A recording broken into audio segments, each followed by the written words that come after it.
So this story does take place in this time after Jesus' body has disappeared from the tomb, a time when the disciples weren't sure exactly what was going on. And as Andrew said, when the going gets tough, the men go fishing. Simon Peter was with a few of the disciples, and they got in the boat to return to doing that thing that was so familiar to them before Jesus disrupted their lives. They got in the boat, they went out in the water, they cast their nets, they spent the night, and as often true with men who fish, they caught nothing. And the sun rose, and there was a man standing on the beach. Well, of course, we all knew who it was. Why didn't they? But the man said, "Have you caught anything?" And the men kind of looked at each other sheepishly because they were fishermen, but not very good ones, evidently. And they said, "No."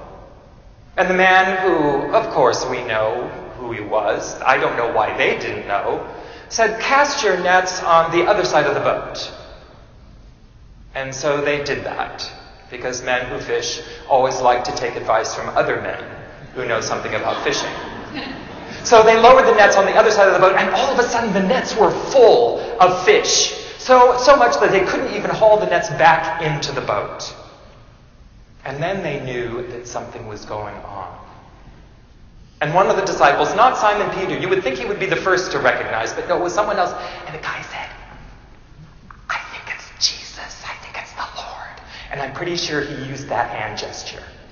He kind of turned around with his back to the shore. "I think it's Jesus." And Simon Peter, bless his heart, does the strangest thing. Now, the men were fishing naked, which is what men who fish... Now, that's not normally what men who fish do, but at the time, that's what they did, because, of course, you don't want these sodden cloaks on.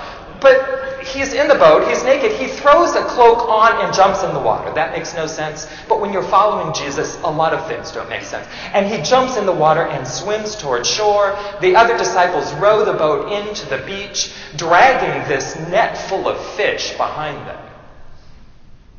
And when they get there is Jesus.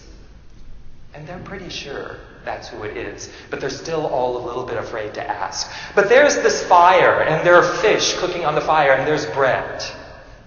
And Jesus says, "Bring some of the fish from your net." There were 153 fish. It says that right in the Bible. That's a good catch for any men who fish. So they brought in some of their fish. They cooked the fish. Jesus passed the fish around to each one of them. And he passed the bread around to each one of them. All these familiar acts, which suddenly made it perfectly obvious that once again Jesus was making himself known to them. And after the meal, Jesus takes Simon Peter aside and he says, "Do you love me?" And Peter says, "Of course, Lord, you know that I love you." And Simon was so earnest. "Of course you know that I love you." And Jesus said, "Feed my sheep." And then once again, he says to Simon Peter, "Do you love me?" And Simon Peter says, "Of course I do. I do love you." And Jesus said, "Feed my sheep." And since 2 times wasn't enough, he says for a 3rd time, "Simon Peter, do you love me?" And Simon Peter says, "You know that I do." And Jesus said, "Feed my sheep. Feed my sheep. Feed my sheep." This was an important message. That's why he had to say it 3 times.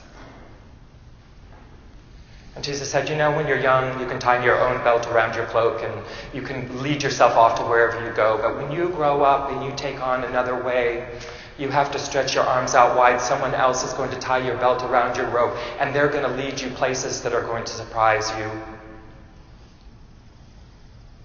You don't know where this path leads,